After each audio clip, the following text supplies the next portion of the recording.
అందరికీ నమస్కారం. ఈ వీడియో చూసే ముందు జై శ్రీరామ్ అని కామెంట్ చేయండి. ఏదైనా పూజ లేదా శుభకార్యం మొదలుపెట్టే ముందు దీపం వెలిగిస్తారు. అప్పుడు పూజని నియమానుసారం మొదలుపెట్టినట్లు భావిస్తారు.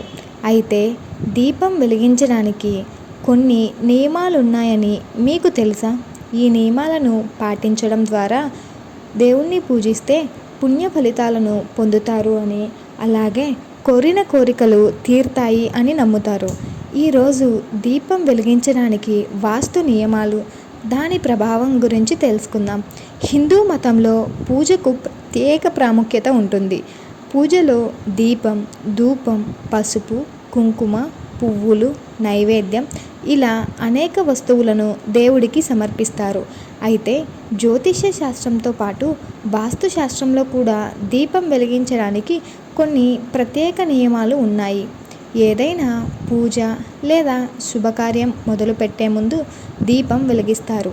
అప్పుడు పూజని నియమానుసారం మొదలుపెట్టినట్లు భావిస్తారు. ఈరోజు దీపం వెలిగించడానికి వాస్తు నియమాలు, దాని ప్రభావం గురించి తెలుసుకుందాం.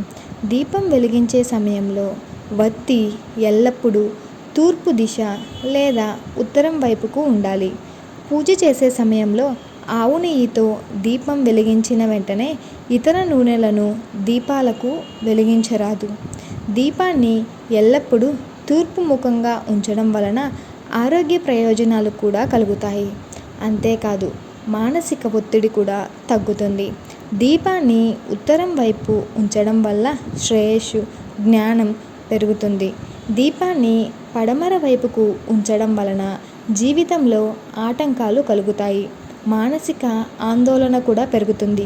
ప్లీజ్ మీకు ఈ వీడియో నచ్చినట్టయితే do like, share and subscribe to my channel.